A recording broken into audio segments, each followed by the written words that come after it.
යේසුස් වහන්සේගේ නාමයෙන් මේ හිමිදිරි උදෑසන ඔබව ඉතා ආදරෙන් සහ ප්‍රේමයෙන් පිළිගනු ලබනවා. මේ හිමිදිරි උදෑසන දෙවියන් වහන්සේගේ වචනය මෙනෙහි කරන්නට ඔබට ලැබුණු අවස්ථාව ගැන මම දෙවියන් වහන්සේට ස්තුතිවන්ත වෙනවා. මගේ සෙනෙහවන්ත සහෝදරයා සහෝදරිය, අද උදෑසන මම ඔබ සමග කතා කරන්නට බලාපොරොත්තු වෙන්නේ එකමුතුකම සහ එක්සිත්කමේ ඇති වටිනාකම ගැන. ඔබ මේ උදෑසන යමක් වටහා ගන්නවාට කැමැතියි. උන්වහන්සේගේ මැවිල්ල අතර මනුෂ්‍යයාට හිමි වෙන්නේ සුවිශේෂ වූ ස්ථානයක්. ආදම් කියන වචනේ අර්ථය තමයි දෙවියන් වහන්සේගේ පුත්‍රයා කියන අදහස. ඒව කියන වචනේ අර්ථය තමයි දෙවියන් වහන්සේගේ මනුෂ්‍ය දියණිය කියන අර්ථය. එතකොට ආදම් සහ ඒවා කියන්නේ දෙවියන් වහන්සේගේ සම්පූර්ණ උන්වහන්සේගේ අයිතිවාසිකම, උන්වහන්සේගේ නාමයෙන් මේ ලෝකෙට බිහිවෙන්නා වූ පුත්‍රයන්. එතකොට තාත්තා කෙනෙක් ගත්තම අද ලෝකේ ඒ තාත්තගේ නමට අයිතිව තිබෙන දේ තාත්තා නැති වුණත් ඒ තාත්තගේ වාසගම, ඒ තාත්තගේ නම අනුව, ඒ තාත්තගේ ලේවල උරුමය අනුව ඒ දරුවන්ට පසු කාලයක හරි ඒ උරුමය ගැන අයිතිවාසිකම් කියන්නට පුළුවන්. එතකොට පුත්‍රකම කියලා කියන්නේ සාමාන්‍ය දෙයක් නෙවෙයි. පුත්‍රකම කියලා කියන්නේ ඒ පියාගේ උරුමයට ඇති සම්පූර්ණ අයිතිවාසිකම හඟවන්නා වූ වචනයක්. ඒකයි සුදු පෞල්තුමත් කියන්නේ අපි අවජාතකයෝ නෙවෙයි, අපි දෙවියන් වහන්සේ ඉදිරියේ එතුමාට ජාතක වෙච්ච පුත්‍රයන් කියා. එතකොට උප්පත්ති පොතේ සඳහන් වෙන්නේ ආදාම් ඇවිත් දෙවියන් වහන්සේගේ පුත්‍රයා ලෙසයි. තව විදිහකින් කිව්වොත් අපි ඇත්ත වශයෙන්ම දෙවිවරුන්ගේ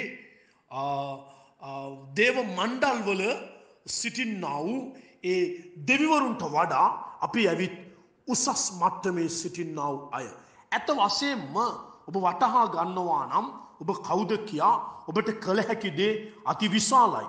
ඔබට මේ පොළොවේ පුදුම දේ, බලවත් දේ කළ හැකි තැනැත්තෙක්, තැනැත්තියක්. මක්නිසාද ඔබ සර්ව පරාක්‍රම, සර්ව බලධාරී, සර්ව මහිමෙන් පූර්ණ දෙවියන් වහන්සේගේ පුත්‍රයෙක්. දැන් ඔබ ඇත්ත වශයෙන්ම සමහර වෙලාවට ගිහිල්ලා ඔබ වන්දනාමාන කරන ඒ දෙවිවරු, එහෙමත් නැත්නම් ඔබ පුද පූජා කරපු අතීතේ අනාදියේ ඔබගේ දෙවිවරු ඇවිත් ඇත්ත වශයෙන්ම ඔබට වඩා පල්ලෙහා මට්ටමේ සිටියා වූ තැනැත්තන්. නමුත් යක්ෂයා ඊටාම උපක්‍රමශීලීව ඔබව රවට්වා තිබෙනවා. අපි උප්පත්ති පොතේ දකින්නේ 3 වෙනි පරිච්ඡේදයට එනකොට සාතන් හිටියේ ඇත්ත වශයෙන්ම ආදම් සහ ඒවටත් වඩා පල්ලෙහා මට්ටමක. නමුත් සාතන් උපක්‍රමශීලීව බොරු කියා ආදම් සහ ඒවාව රවට්ටනු ලැබුවා. ඒකයි පාවුල්තුමා කියන්නේ සාතන් පටන් ගැනීමේ සිටම බොරු කිව්වා වූ බොරුවේ පියා කියා. ඒකයි යේසුස් වහන්සේ සාතන්ට ආමන්ත්‍රණය කළේ උඹ බොරුවේ පියා කියා. උප්පත්ති පොතේ 11 වෙනි පරිච්ඡේදයේ මා ඔබට පෙන්වන්නට යන්නේ මේ පොළවේ දෙවිවරුන්ටවත් කළ නොහැකි දෙයක් මනුෂ්‍යයන් විසින් කළා වූ ආකාරය ගැනයි. ඒ වගේම තමයි අපි වන්දනාමාන කරන දෙවි කෙනෙකුටවත් කළ නොහැකි, දේව මණ්ඩල් වලටවත් කළ නොහැකි දෙයක් උප්පත්ති පොතේ 11 වෙනි පරිච්ඡේදයේ මනුෂ්‍යයන් එකතු වෙලා කරනු ලබනවා. දෙවියන් වහන්සේ පවා ඒ ක්‍රියාව මනුෂ්‍යයාට කළ හැකි බව උන්වහන්සේ පිළිගන්නවා.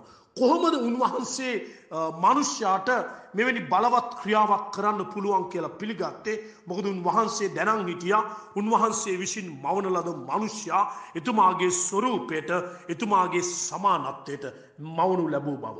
උප්පත්ති පොතේ 1 වෙනි පරිච්ඡේදයේ 26 වෙනි පදයත් 27 වෙනි පදයත් මනුෂ්‍යයාගේ මැවීම ගැන කතා කරලා කියනවා.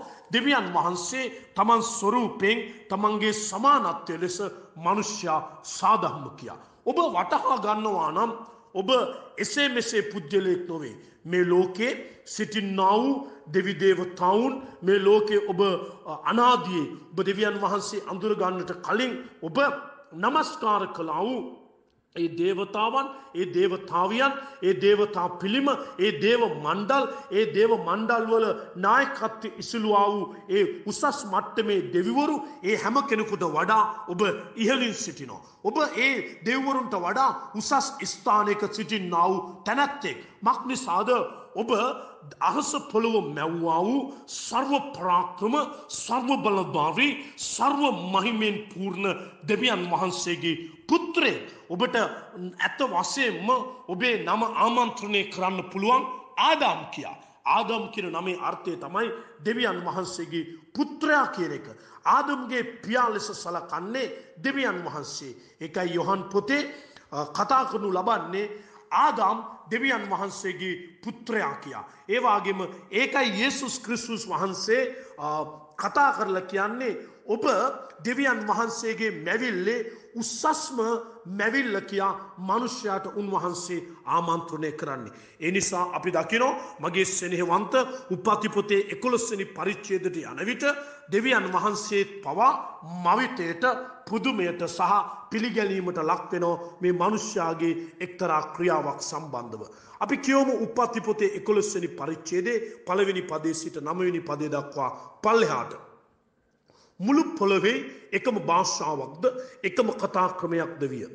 තවද ඔහු නැගෙනහිර දිසාවට ගමන් කරන අතර සිනාර් නම් දේශයේ සම්භූමියක් සම්භවී එහි වාසය කළෝය.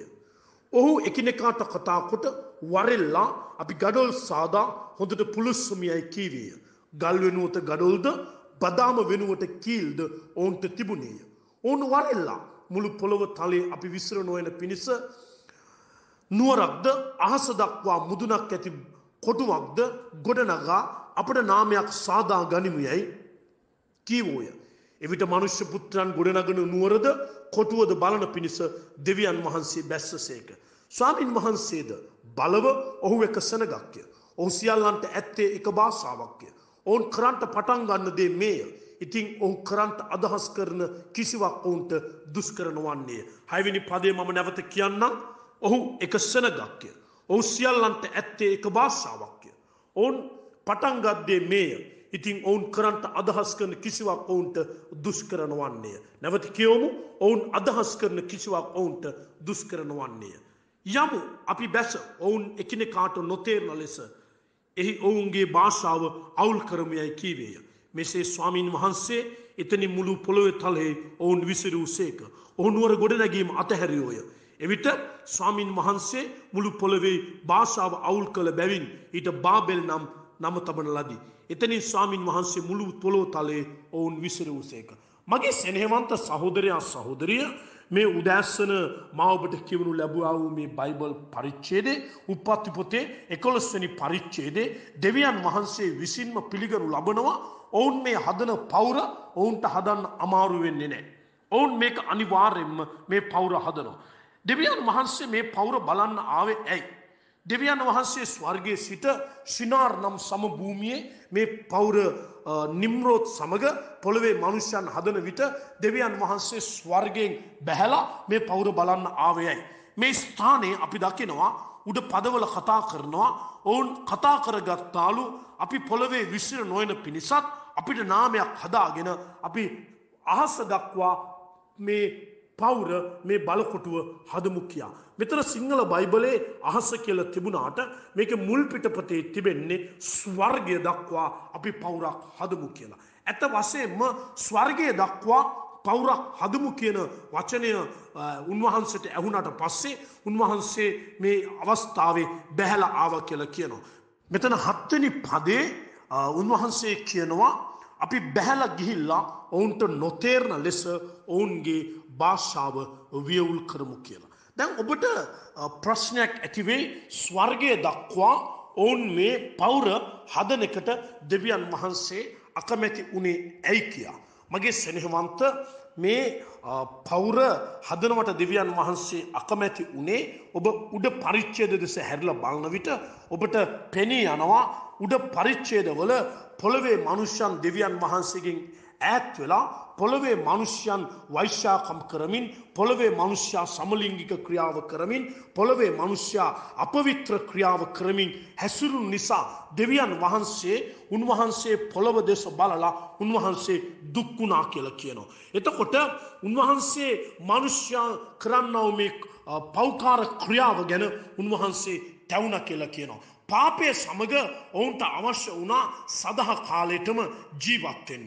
පාපය සමග ඔවුන්ට අවශ්‍ය වුණා සදා කාලයටම පවතින්න. ඒ නිසා තමයි ඔවුන් දැනගෙන හිටියේ සදා කාලික ජීවනයේ තිබෙන්නේ ස්වර්ග රාජ්‍යය කියලා. ඒ නිසා ඔවුන් පොළවේ සිට ස්වර්ග රාජ්‍ය දක්වා පවුරක් හදන්නට ඔවුන් තීරණය කළා.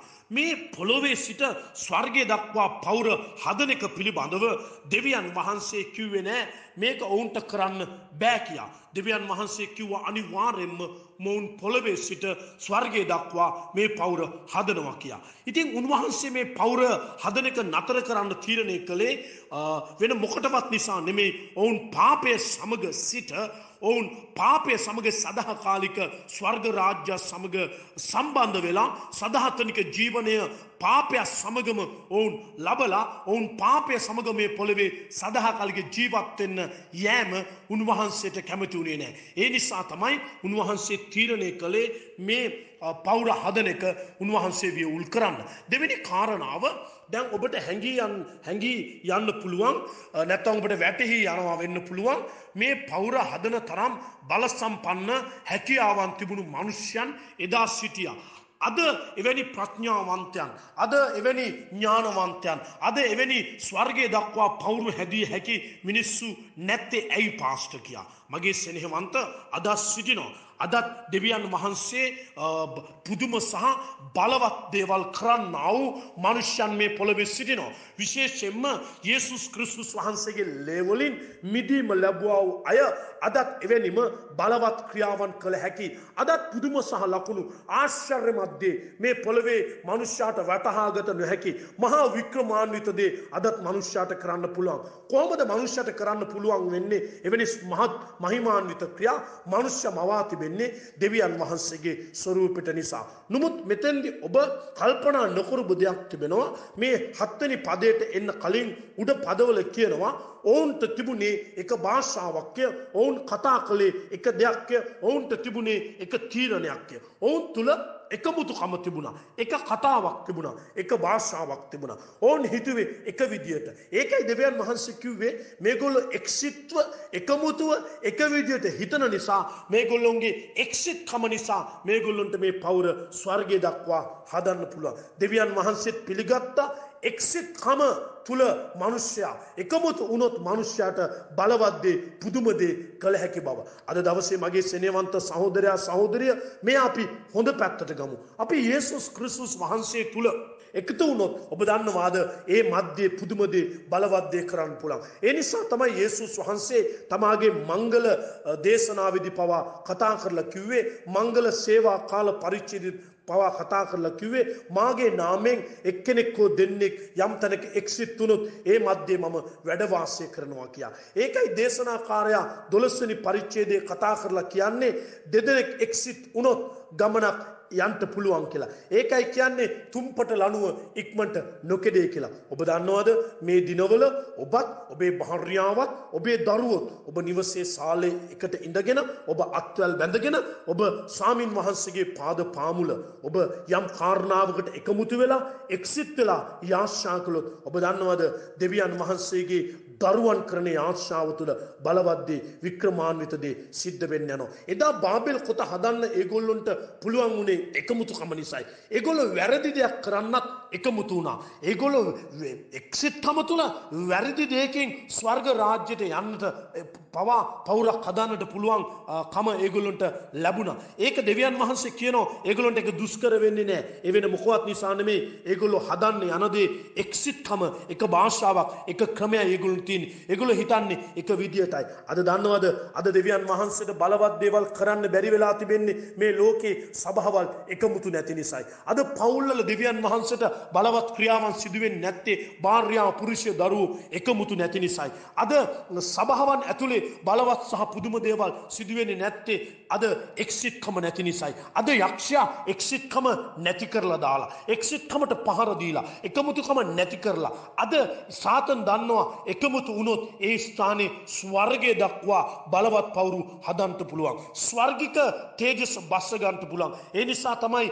යේසුස් වහන්සේ තමන් ගෝලයන් 70 දෙනා යමන විට දෙන්න එකට යවුවේ ඒකයි යේසුස් ක්‍රිස්තුස් වහන්සේ කිව්වේ නුඹලා එක්සිට් වෙයල්ලා කියලා ඒකයි පාවුල්තුමා කිව්වේ පුළුවන් කාර්කමට වඩා එකමුතුව එක්සිට්ව සිටපල්ලා කියා මගේ සෙනෙහවන්ත මේ හිමිදිරි උදෑසන මා ඔබට ආරාධනාවක් කරනවා ඔබ එක දිගට ඕනෑම කාරණාවක් උදෙසා මම මේක ඔබට කියන්නේ මගේ ජීවිතයේ පෞද්ගලික අත්දැකීමෙන් මගේ අවුරුදු 25ක සේවා අත්දැකීමෙන් මේ මාසේ 18 වෙනිදාට ඇත්ත වශයෙන්ම මගේ සේවයේ වසර 25ක් ගෙවිලා ඉවර කරනවා මං හිතන් හිටියේ මේ මාසේ 18 වෙනිදාට ලොකු දේවෝමහක් කරලා ඇත්ත වශයෙන්ම දෙවියන් වහන්සේගේ පාද පාමුල මගේ ලංකාවේ ඉන්න සියලුම දේවදාස දාසීන් කැඳවලා මම වසර 25ක සේවා අත්දැකීම් තුල දෙවියන් වහන්සේට ප්‍රශංසා කාලයක් ගත කරන්න. නමුත් දැන් මට දැනී යනවා මේ කාලය තුල එවැනි වාතාවරණයක් අපිට නැති බව. නමුත් මගේ සෙනෙහවන්ත මම ඔබට කියන්න කැමති මගේ ජීවිතේ මමයි සිස්ස දුලානි අපි දරුවෝයි බොහෝ වෙලාවට එකමුතු වෙලා එක්සිට් වෙලා එක කාරණාවක් ගැන දින 21ක් එක දිගට යාඥා කළා නම් අනිවාර්යෙන්ම අපි දැකලා තියෙන ස්වර්ගික උත්තර ලැබිලා තිබෙනවා. ශිෂ්‍ය දුලානි මායි අත් අල්ලගෙන යාඥා පැදුරේ එක දිගට දින 7ක් එකම කාරණාවට යාඥා කරපු අවස්ථාවල අපි දැකලා තියෙනවා අපේ සේවය තුල දෙවියන් වහන්සේ මහා පුදුම බල සම්පන්න ක්‍රියා කරනවා. සමහර අවස්ථාවල අපේ එකමුතුකම ඉදිරියේ අපේ එක්සිට්කම ඉදිරියේ ඔබ දන්නවද සමහර පුජ්‍යලයන් අපිට බාධා කර පුජ්‍යලයන් ස්වාමින් වහන්සේ සමහර අවස්ථාවල පොළවෙන් පවා වුන්ව ඉවත් කරපු අවස්ථා අපි දැකලා තිබෙනවා. මගේ ජීවිතයේ අනාදියේ ඒ එකමුතුකමේ යාඥාව තුළ දෙවියන් වහන්සේ පුදුම හාස්කම් පුදුම සහ ලකුණු උන්වහන්සේ කරලා තිබෙනවා. ඒ නිසා ඔබට මම කියන්න කැමති ස්වර්ගික උත්තර ලබා ගන්න නම් ස්වර්ගයේ දක්වා ඔබට බලවත් වූ මහිමාන්විත ක්‍රියා කරන්න නම් ස්වර්ගික තේජස ඔබට ගෙන්න ගන්න නම් ඔබ එකමුතු වෙන්න, එක්සිට් වෙන්න, සභාව එකමුතු වෙන්න, සභාව සහ ඇදිහිලවන්ත එකතු වෙන්න, පාස්වස්ලා එකමුතු වෙන්න. ඒ වගේම බිරිඳ දරුවෝ පවුල එකමුතු වෙන්න. ඕනම ප්‍රශ්නයකට එකමුතු වෙලා දන ගහලා දින 21ක් එක දිගට යාඥාවෙන් අත්වැල් අල්ලගත්තොත් එකම සිතකින් එකම අදිෂ්ඨානයකින් දින 21ක් ඕනම කාරණාවකට පවුල අත්අල්ලලා මොර ගැසුවොත් මම ඔබට කියන්නම් අවුරුදු 25ක සේවා අධ්‍යක්ෂී මැති දේවදාසෙක් විදියට මම දැකලා තිබෙනවා පිදුරු තලාගලටත් වඩා විශාල කඳු වගේ තියෙන ප්‍රශ්න දෙවියන් වහන්සේ කුඩු පට්ටම් කරන ආකාරය මම දැකලා තියෙනවා එක්සිට් කමේ යාඥාවේට ස්වාමින් වහන්සේ සභාවට ගෙනාපු මහා කුණාටු උන්වහන්සේ දේවී යන්න සලස්වපු ආකාරය මම දැකලා තියෙනවා එකමුතුකමට එක්සිට් කමට මමත් මගේ බිරිඳත් අත් අල්ලගෙන අපි යාඥා කරන වෙලාවේදී අපේ පවුල බිරිඳ දරුවෝ අපි එකතු වෙලා අත් අල්ලගෙන යාඥා කරන වෙලාවේදී දින 3න් දෙවියන් වහන්සේ අපට ස්වර්ගික උත්තර දීලා තිබෙනවා ඔබ දන්නවද එකමුතු වෙන තන බලන්න දෙවියන් වහන්සේ එතන බාබෙල් කොත උන්වහන්සේ විසිරුවේ උන්වහන්සේ ඒකමුතුකම ඒගොල්ලෝ වැරදි විදියට එකමුතුන් නිසායි. නමුත් හරි දෙයට එකමුතු වුණොත් මම ඔබට කියන්න කැමතියි මහා පුදුම බල සම්පන්න වික්‍රමාන්විත හාස්කම් සිද්ධ වෙනවා. ඒ වගේම තමයි ඒක බලන්න දෙවියන් වහන්සේ පැමිණෙනවා. ඔබ දන්නවද අපි එකමුතු වෙනකොට ලෝකයේ ඕනම දෙවියෙක් ඕනම යකෙක් ඕනම හූනියමක් ඕනම මලපතක් ඕනම බන්ධනයක් ඕනම දේවතාවෙක් ඕනම දේවතාවියක් පවා බයයි. ඒකට හේතුව අපි දෙවියන් වහන්සේගේ පුත්‍රයෝ අපි කුමාරයෝ දේව කුමාරියෝ ඔක්කොම දේව මණ්ඩල් අපිට යටයි. මක් නිසාද අපි අහස පොළොව මැව්ව දෙවියන් වහන්සේගේ පුත්‍රයෝ අපේ දෙවියන් වහන්සේට උඩින් එක දෙවි කෙනෙක්වත් නැති නිසා අපි දේව කුමාරවරු අපි දේව දියණියන් අපි දේව කුමාරවරු ලෙස අපි දේව දියණියන් ලෙස අපි දේව පුත්‍රයන් ලෙස එකතු වුණොත් මේ පොළොවෙන් තල්ලු කරන්නට බැරි පර්වතයක් නෑ මගේ සෙනෙහවන්ත මේ කොරෝනා වසංගතේ වුණත් සභාව එකමුතු වෙලා එක්සිට් වෙලා ලෝකෙම එක දිගට දින 21ක් යාඥා කළොත් ඔබ දන්නවද ලංකාව එකතු වෙලා දින 21ක් යාඥා කළොත් ඔබ දන්නවද මේ ශාප ගැලවිලා යන්නට දෙවියන් වහන්සේ ඉදිරියේ වැඩි කාලයක් යන්නේ නැහැ. ඒ නිසා එකමුතු වෙන්න එක්සිට් වෙන්න ඔබ ඩෑරියුම් කරමින් ලැබුවා වූ අද දවස සාමයේ සතුට සෞභාග්‍ය සඵලත්වය පිරි සුබම සුබ ආශිර්වාදවත් දවසක් වේවා කියලා මා ඔබට ආශිර්වාද කරනවා. යේසුස් වහන්සේට බලවත් නාමයෙන්. ආමේන්. ආමේන්.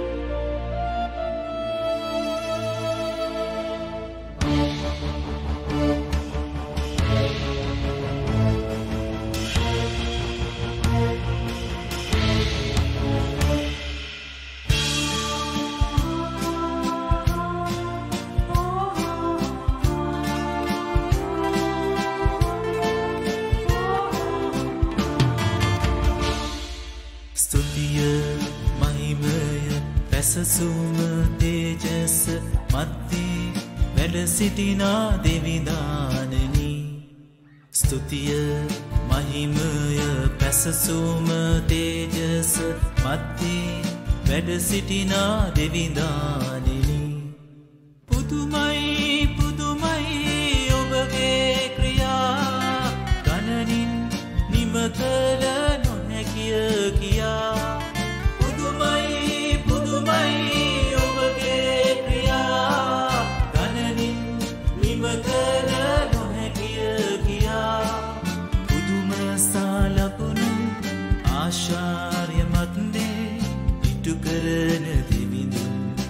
ඔබමයි සදා පුදුම සලකුණු ආශ්චර්යමත්නේ ඉටු කරන දෙවිඳු ඔබමයි සදා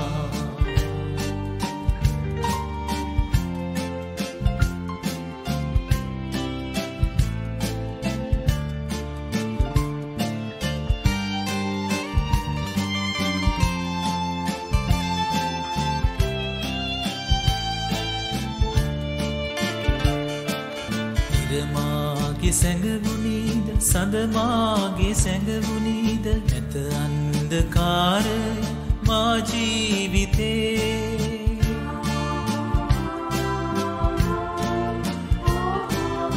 ඉරමාගේ සැඟවුණීද සඳමාගේ සැඟවුණීද නැත අන්ධකාරය මා ජීවිතේ බැස නොයාන සඳ ඔබය බැස නොයාන ඉර ඔබය ඔබ වේය සැමදාම එළිය මගේ බැස නොයාන සඳ ඔබය බැස නොයාන ඉර ඔබය ඔබ වේය සැමදාම එළිය මගේ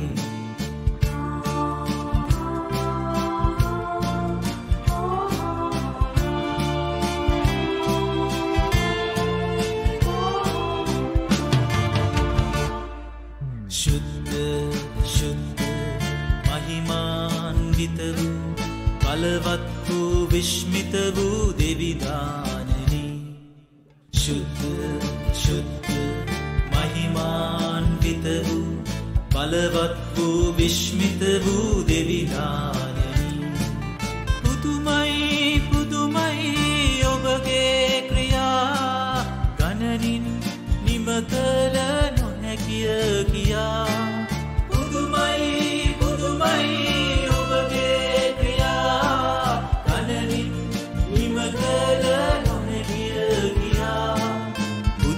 සලකුණු ආශ්චර්යමත්නේ ඉටු කරන දෙවිඳු ඔබමයි සදා පුදුම සලකුණු ආශ්චර්යමත්නේ ඉටු කරන දෙවිඳු ඔබමයි සදා පුදුම සලකුණු ආශ්චර්යමත්නේ ඉටු කරන දෙවිඳු ඔබමයි සදා පුදුම සලකුණු ආශ්චර්යමත්නේ